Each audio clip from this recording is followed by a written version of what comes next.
안녕하세요. 제 방송을 시청해주시는, 채널 시청자 여러분 및, 독자 여러분 반갑습니다. 오늘은요, 한국 내 이슬람 현황이라는, 제목을 가지고, 이야기를 한번 해보도록 하겠습니다.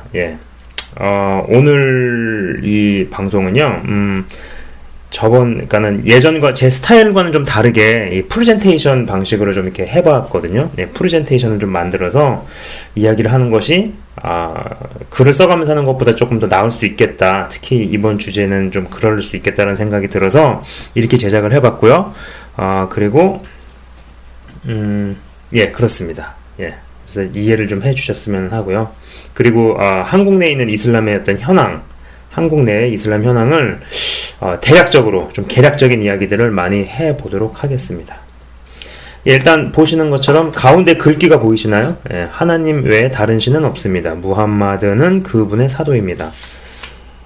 이런 문장이 있는데 굉장히 이게 교리라고 그러네요. 이게 교리라고 합니다. 그러니까는 이 이슬람을 창시한 이 무함마드는 이슬람 교리를 굉장히 단순하게 만들었죠. 단순화시켰죠. 그러니까는 무슬림이 되려면은 이제 하나님 외에 다른 신은 없습니다. 무함마드는 그분의 사도입니다. 라고 신앙 고백만 하면 된대요. 다른 것이 필요 없다는 얘기죠.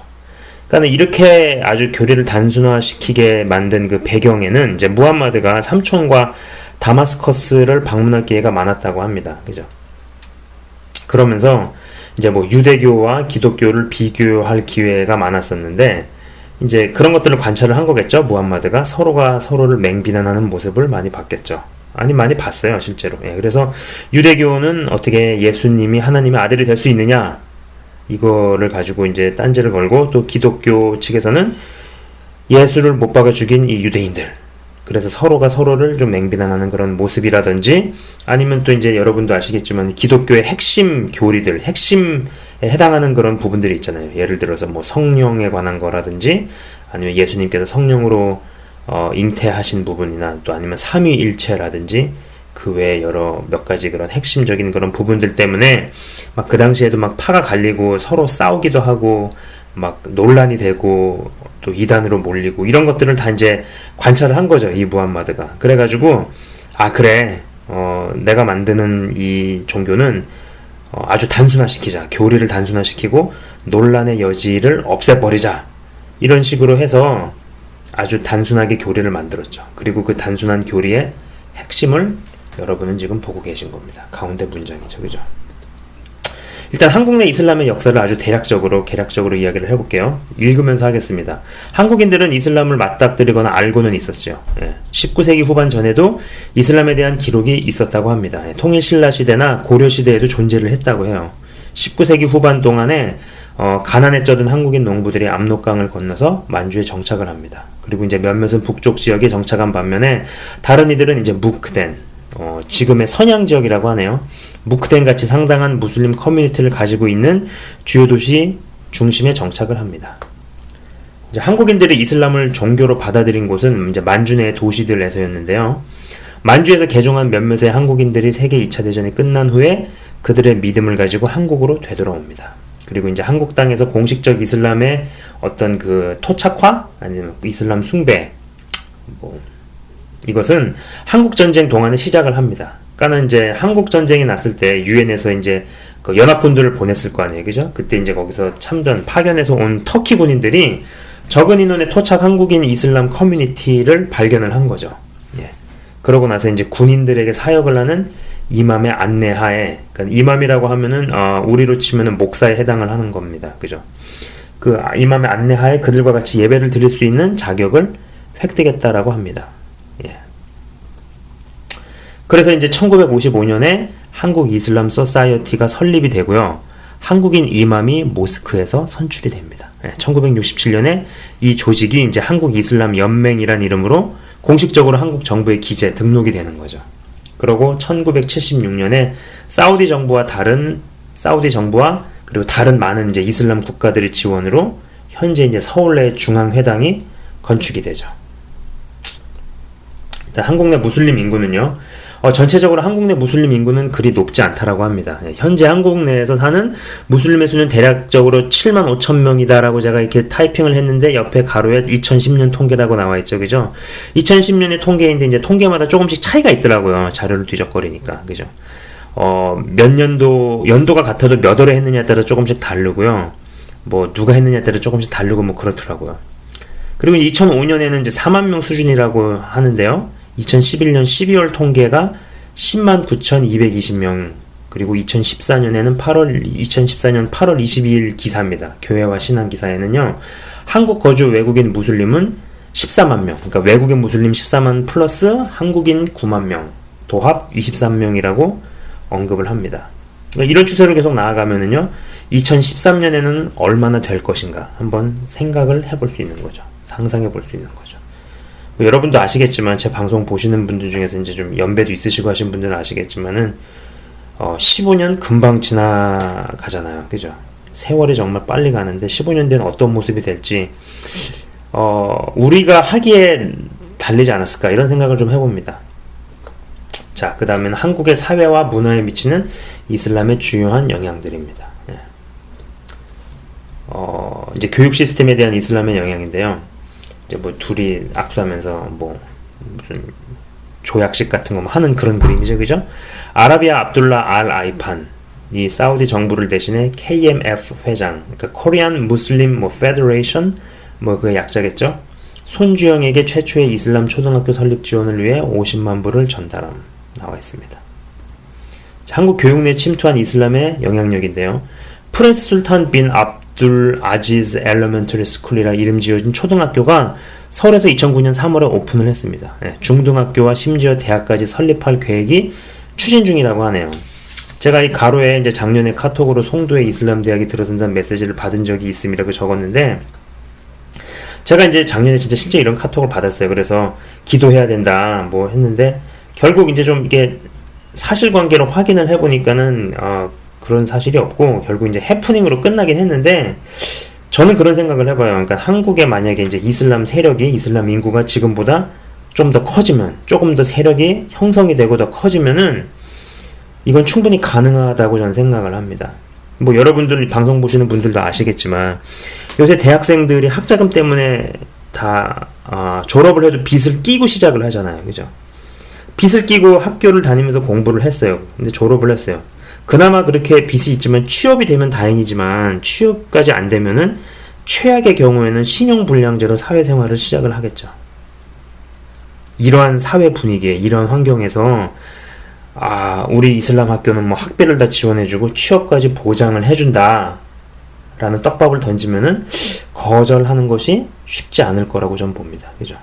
그리고 참고로 제가 이런 것들을 좀 뒤적거리면서 예전부터도 좀 생각하던 바였지만은, 이제 기독교인들을 포함을 해서 뭐 비기독교인들이나 한국 사람들이 이제 중동을 잘 모르더라고요. 예.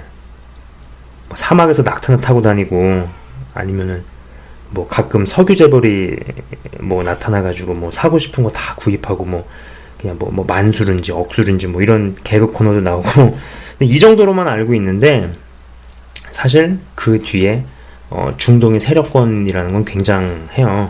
사실 이제 뭐 단적인 예를 들었을 때 그 사우디아라비아 한 나라만 봐도 미국의 전체 국부의 10에서 15%를 사우디아라비아가 가지고 있다고 하네요. 예. 이거는 제가 다큐멘터리 영상에서 본 기억이 납니다. 그렇고요. 그죠? 이제 좀 읽어보도록 할게요. 학교 커리큘럼은 영어로 한국의 주요 학교 과목들을 가르치고 이슬람 연구와 아랍어 교육을 포함한다. 그리고 아랍어 선생의 수요와 제2외국어로서의 아랍어 수용이라고 적었죠. 예.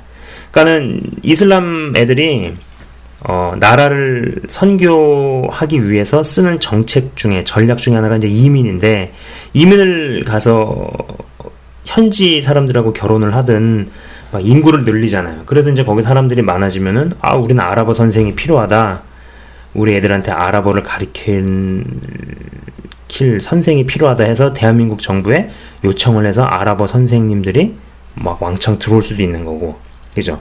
그리고 또 제2 외국어로서 아랍어가 받아들여졌죠. 채택이 됐죠. 2002년도에 이 법안이 발효가 된 걸로 전 알고 있어요. 이런 것들을 다 그런 배후에서 얼마나 그런 외교적인 그런 일들이며 얼마나 구워 삶고 이런 일들이 얼마나 많았겠어요. 그죠? 이런 것들이 이제 우리나라 한국 교육 내에 침투한 어떤 영향력으로 볼 수 있는 거죠. 자, 한국 교육 내에 침투한 이슬람의 영향력. 이제 일반적인 목적인데, 첫 번째는 한국 내 무슬림들이 공식 학교 커리큘럼을 통해서 그들의 종교에 관해 배우는 것을 돕는다. 네, 두 번째는 종교나 국적에 상관없이 학생을 받는 거죠.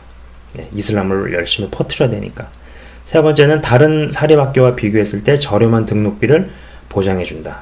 네, 사우디 정부로부터 재정 지원 때문에 이것이 가능. 이렇게 썼습니다. 네.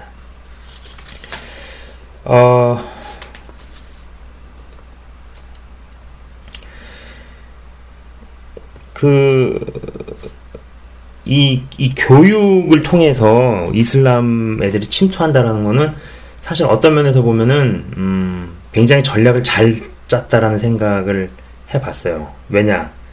제가 이렇게 보니까는요, 일단 한국 사람들은 교육에 대해서 굉장히 민감해요. 예.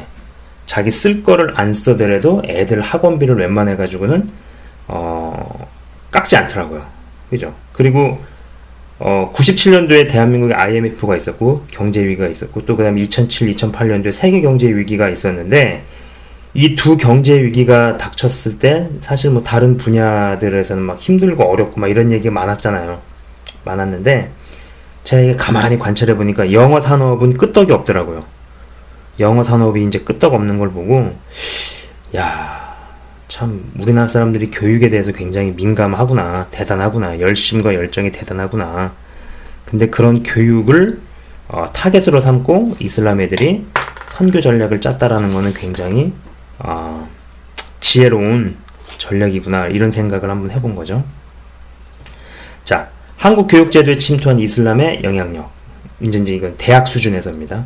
이슬람은 2020년까지 한국을 이슬람화 시키려 계획해 왔다고 합니다. 그리고 한국의 대학들로부터 그 사명을 시작하죠. 한국에는 근데 많은 수의 기독교인들과 불교 신자들 때문에 이슬람을 퍼뜨리는 게 쉽지 않다. 그러므로 이슬람은 한국의 4개의 대학들, 한국외대, 명지대, 조선대, 부산외대에 아랍 전공을 설치함으로써 그들의 문화를 드러내기로 결정합니다. 이 학생들은 이슬람의 정치, 사회, 역사 그리고 종교에 대해서 깊이 있게 배웁니다. 이슬람 유학생들은요, 유학을 간 대학에 기도처를 요구를 한다고 하네요. 그리고 저도 이런 것을 좀 경험을 비스무리하게 한 적이 있어요. 그러니까는 뭐 제 방송을 이렇게 좀 보신 분들은 아시겠지만은 제가 이제 윈저라는 곳에서 뭐 스포츠 매니지먼트를 공부하고 이런 얘기를 좀 잠깐 제가 방송에 언급을 한 적이 있는데, 그곳에 이제 저도 유학생으로 있었으니까, 거기 그 대학교 안에 인터내셔널 학생 센터가 있단 말이에요. 그죠? 그럼 그 건물 안에 들어가면 이제 기도실이 있어요. 그래서 저는 뭐 기독교인이니까 뭐 자주는 아니어도 가끔씩 이렇게 가서 기도를 하러 간 적이 있는데, 한 번은 무슬림 유학생이 들어와가지고 뭐 나는 나대로 기도하고 그 친구는 거기서 이제 엎드려 절하면서 뭐 알라한테 기도하고 아마 이런 적이 있었거든요. 그러니까 아무튼 원래 그 기도실이 이제 기독교인들을 위해서 기도실로 내어준 공간이었는데, 무슬림 유학생들로 막 끼어드는 거죠. 이용하곤 했던 거죠. 그죠? 그 참 재밌는 게, 무슬림들이 일반 은행에 취직을 하잖아요. 그러면 조금 있다가 그곳에서 기도처가 생기는 것을 쉽게 목격할 수가 있습니다.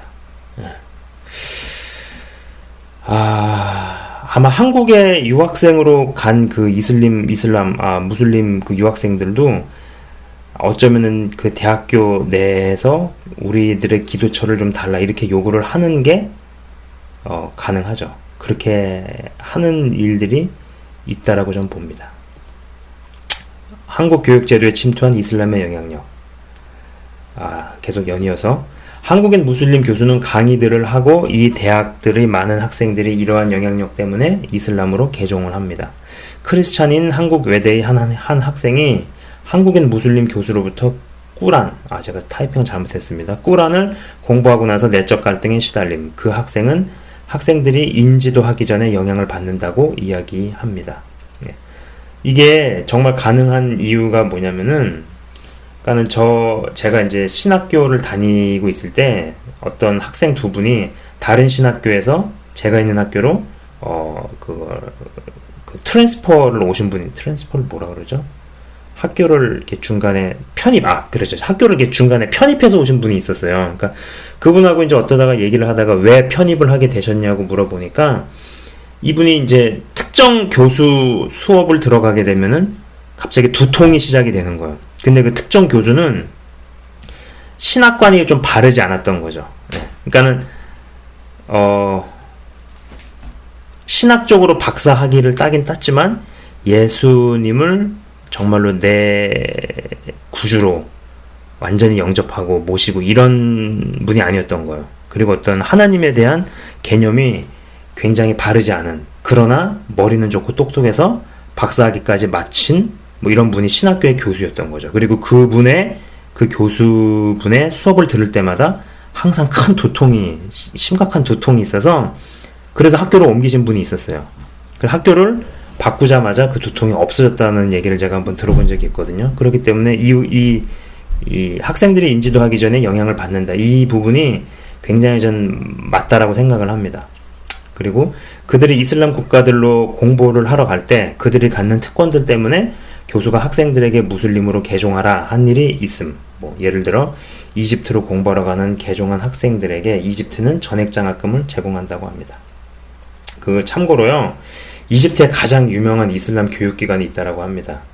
근데 이제 거기를 딱 들어가면은 일단 쿠란을 배우기 전에 아랍어 교육만 몇 년간을 배운다고 해요. 제가 얼핏 기억하기로 4년에서 6년이었던 것 같아요. 그래서 한 그 정도의 기간을 배우고 나서 이제 쿠란을 드디어 배우게 하는 거죠. 뭐 그 교육기관의 권위가 굉장히 대단하다고 해요. 예. 일단 거기를 나왔다.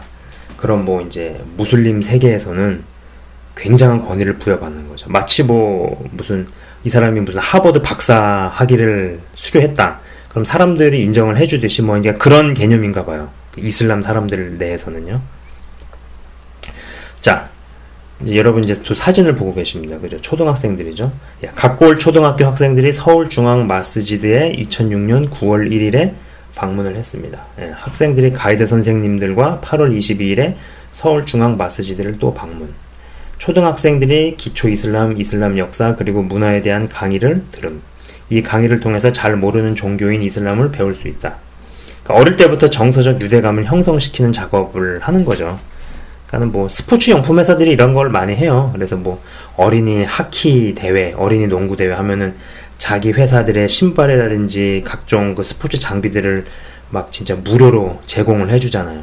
그렇게 해가지고 자기네 브랜드에 대해서 어릴 때부터 정서적인 친밀감을 갖도록 그런 대회들은 굉장히 지원을 해주죠. 마찬가지 방법을 쓰는 거죠. 자, 한국 음식 문화에 대한 이슬람의 영향력. 예.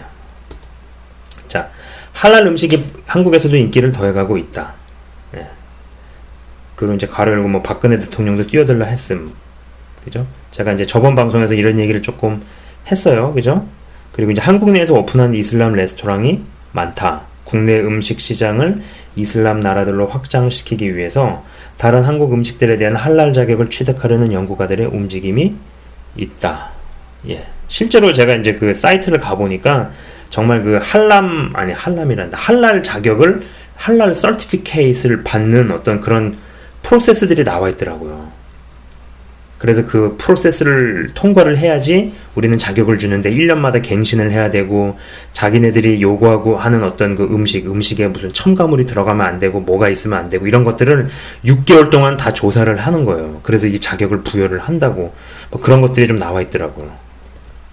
자, 이제 보이시는 이 사진들은 식당입니다. 명동에 위치한 이슬람 식당은 서울의 가장 바쁜 지역들 중에 하나에 위치해 있다. 예, 사프란 뭐 이런 식당이 있나 봐요. 예. 자, 이제 비빔밥이죠. 근데 이제 할랄 재료로 만들어진 한국의 전통 음식 비빔밥이라고 나옵니다. 예. 자, 그 다음에 한국 내 다양한 이슬람의 영향력이죠.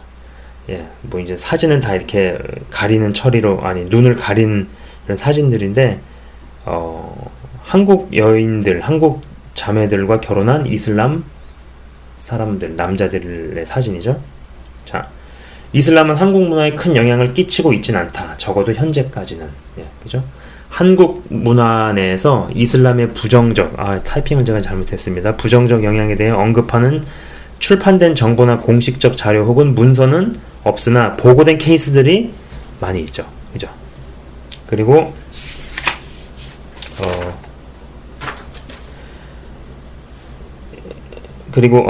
외국인 노동자들의 불법 체류와 무슬림 남성과 한국 여자 사이의 거짓 결혼은 사회적 이슈가 되고 있다. 예.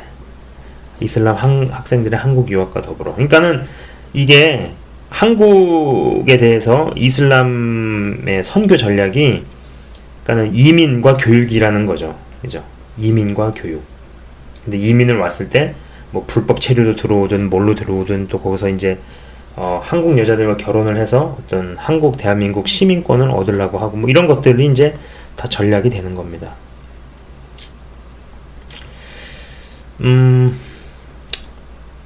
연이어서 그들의 나라에서는 이미 결혼했음에도 불구하고 한국 여자들과 결혼하고 싶어하는 싱글들인 척하는 두 가지 이유가 있음. 첫 번째는요, 가능한 한 많은 아이들을 낳기 위해서라고 합니다. 이것은 한국을 위한 선교 전략으로 받아들여지고요. 유럽에서 써먹은 방법 그대로 실행을 하려는 거죠. 참고로 이슬람 국가들은요, 피임을 법으로 금지시킨다고 하네요. 예. 그리고 두 번째는 한국 시민권을 얻기 위해서입니다. 예. 일단 무슬림들이 한국 시민권을 취득한 이후에 버려지는 한국 여인들에 대해서 보도되곤 하죠. 자,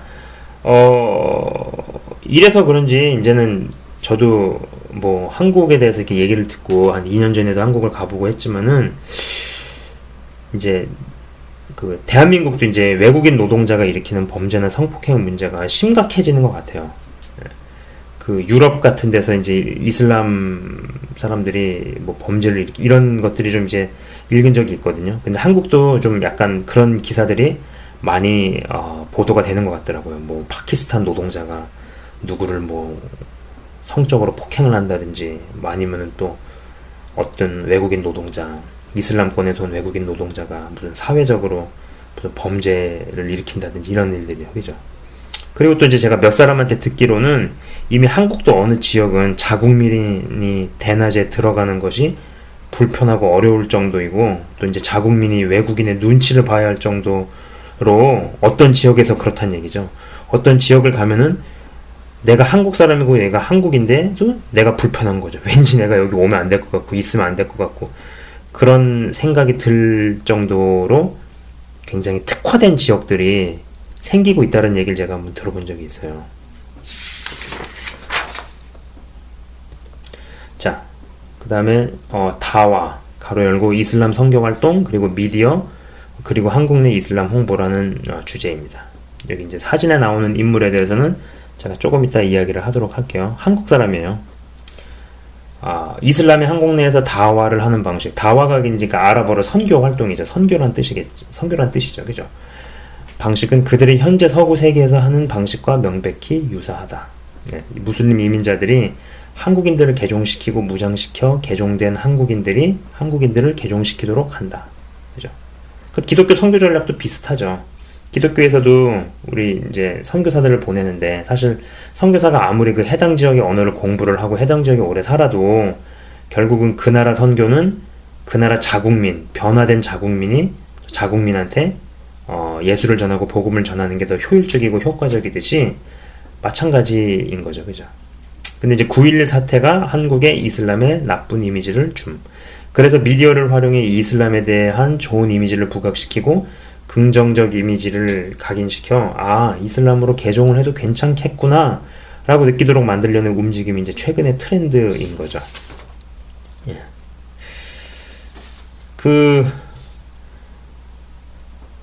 이제 좀 후반부에 나오는 이야기이긴 한데, 이제 9.11 사태 등으로 극대화된 한국인들의 이슬람에 대한 관심을 활용해서 적극적인 공략으로 매스컴을 이용해 이슬람을 알리고 있다라고 합니다.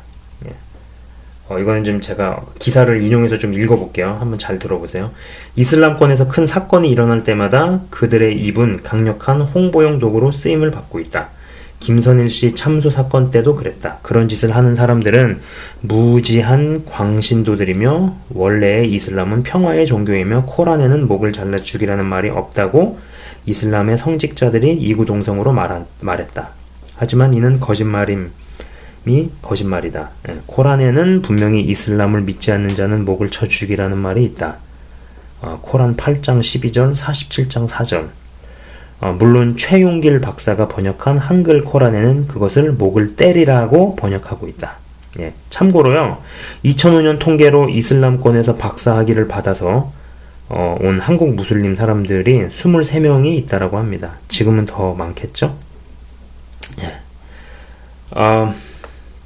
그리고 이제 더 나아가서는요, 무슬림들은 미디어를 사람을 개종시키고 이슬람에 대한 오해를 교정시키는 방법 내지는 수단으로 쓰고 있다. 예를 들어 개종한 무슬림 압둘라 박동씨는 이슬람을 퍼뜨리기 위해 유튜브 채널과 페이스북을 적극 활용하고 있다. 예, 아까 사진으로 본 이 친구입니다. 예, 한국 사람이죠. 예. 초상권 침해가 아니냐. 예, 유튜브에 이분 얼굴을 다 드러내고 이렇게 하시더라고요. 그래서 초상권 침해는 아니라고 저는 생각을 합니다. 밑에 이제 보시는 이 주소가 이제 이분이 운영을 하고 있는 유튜브 채널 주소고요. 더 나아가서 페이스북 페이지에 이렇게 쓰고 있더라고요. 이슬람에 대해 한국어로 궁금한 점 있으신 분은 아래 페이스북 계정으로 쪽지 보내주세요. 그래서 굉장히 미디어 홍보 활동을 하고 있는 거죠. 선교사인 거죠. 자, 그 다음에 이슬람 오일 머니가 정치적으로 한국에 영향을 끼치는 두 가지 방법입니다. 그죠?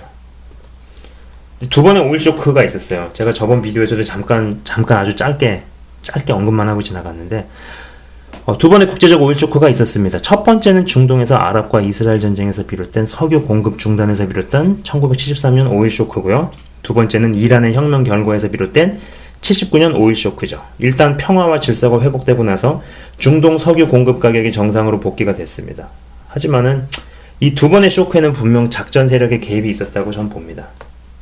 여기에서 누군가는 막대한 이득을 당연히 취했겠죠. 그리고 참 재밌는 게 70년대 후반에 이제 이슬람 금융이 시작된다라는 거. 그리고 이제 그 엄청난 액수의 돈이 영국 런던으로 들어갔다라는 거. 그죠? 그런 얘기들을 제가 좀 했었어요.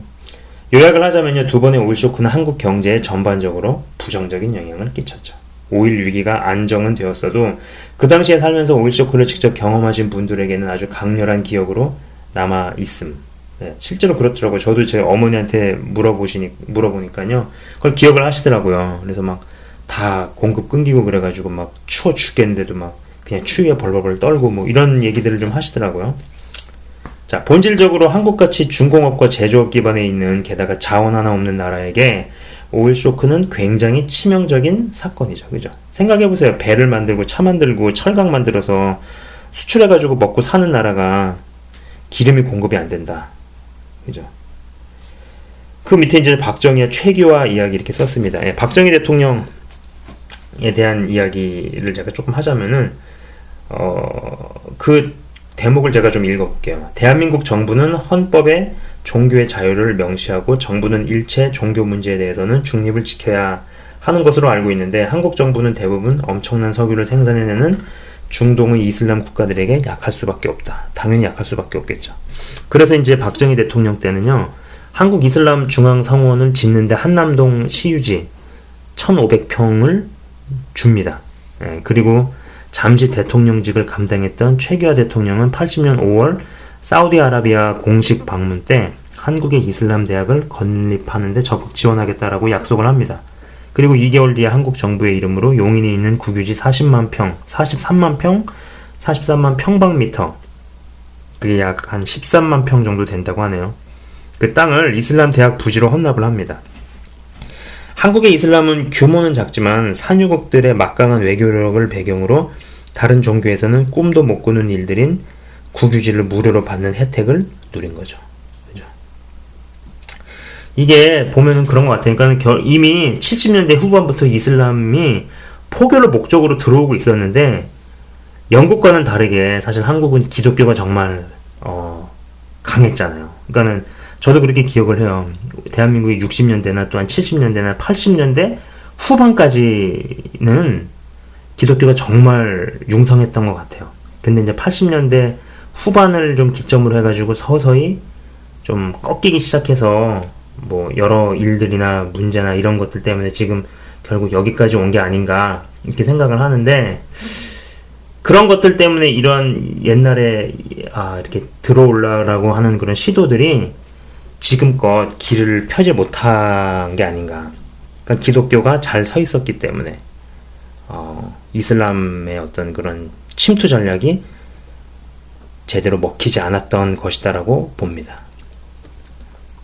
자, 수쿡 법안이죠. 수쿡 혹은 이슬람 채권을 한국 자본시장에 도입하려는 정부적 차원의 노력이 있었습니다. 이 얘기도 제가 잠깐 한 것 같아요. 잠깐 했죠, 그죠? 이러한 노력의 이면에는 한국 회사들의 자본 제공원을 보다 다양화할 필요가 있다고 생각한 사람들이 있습니다. 이러한 생각은 2007-2008년의 금융위기로 인한 자금 조달의 어려움을 겪은 뒤에 생긴 거죠. 수쿡 법안이 2009년에 소개되고 나서 2년간 논의가 되었습니다. 근데 이제 법안이 실제로 우리 피부에 느낄 만큼 효력을 발휘하려면 여러 단계를 거쳐야 되잖아요. 뭐 이 안건이 뭐 상정이 되고 무슨 회의를 하고 여러 가지 그런 과정들이 있어야 되는데, 소개된 다음에 논의만 되고 나서 그냥 무효가 된 거죠.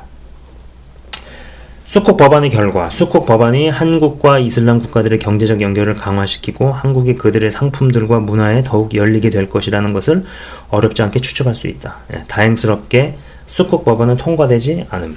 저도 방송에서 잠깐 이야기했습니다. 2011년 2월에 재정기획부 내 재정전략위원회는 수쿡 법안은 더 깊은 논의가 필요하다고 결론을 내립니다. 이 법안은 효율적으로 기각이 되고 정치적으로는 바른 결정이라고 여겨지지만, 하지만 이 일은 이슬람 오일 머니가 한국에서 정치적 수준에서 영향력을 미치고 있다는 것을 보여주는 거죠. 자, 두 사진이 나오죠. 하나가 여기 있는 게 이제 서울중앙 마스지드 성원이죠.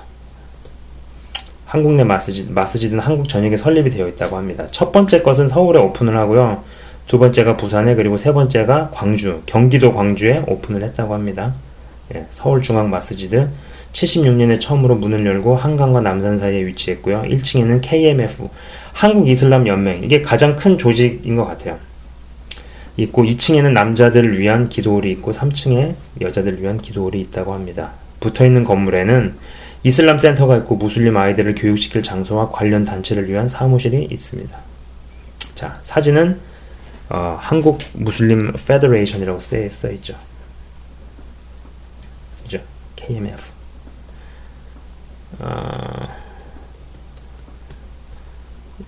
제가 이렇게 볼 때는요,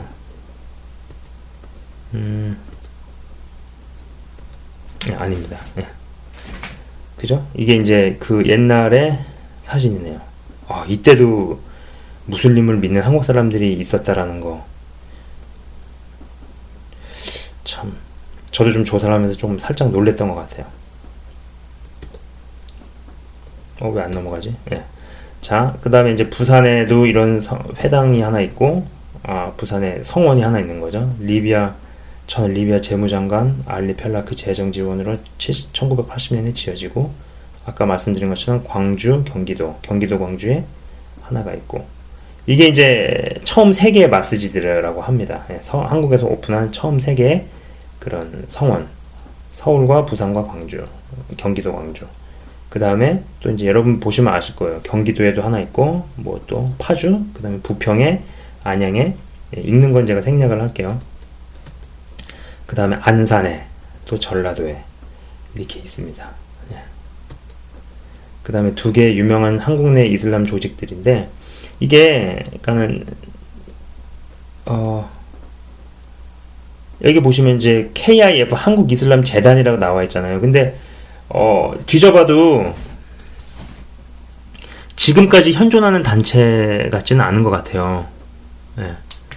어쩌면 제가 생각할 때는 처음에는 이런 단체 이슬람 KIF로 시작을 해서 정부로부터 합법적인 승인을 받은 다음에, 그 다음에 이제 지금은 거의 KMF, 한국 무슬림 연맹으로 흡수가 되지 않았나 이렇게 생각을 해봅니다.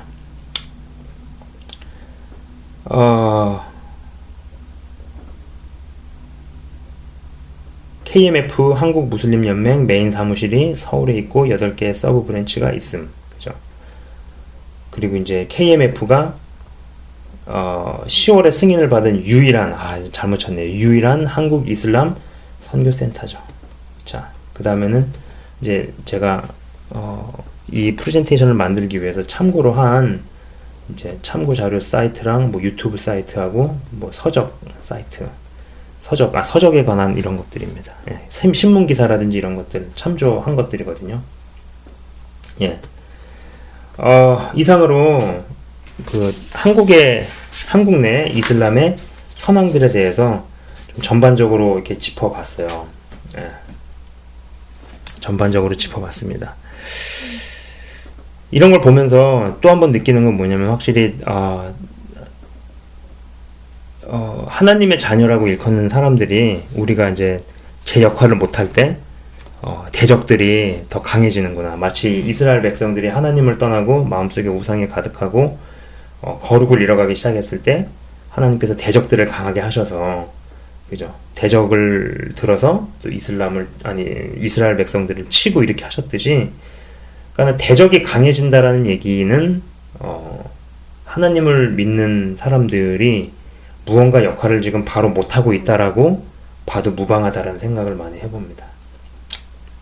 그래서 일단 한국 내 이슬람의 현황들, 상황들이 이렇다라는 거, 역사와 교육과 그리고 어떤 또 이제 경제적인 그런 부분들, 그리고 문화와 음식과 그 다음에 이민 정책이나 이런 전략들이나 여러 가지 면에서 좀 방대하게 그러나 개략적인 이야기들 좀 해보았습니다. 네. 시청해주신 여러분 감사합니다. 네.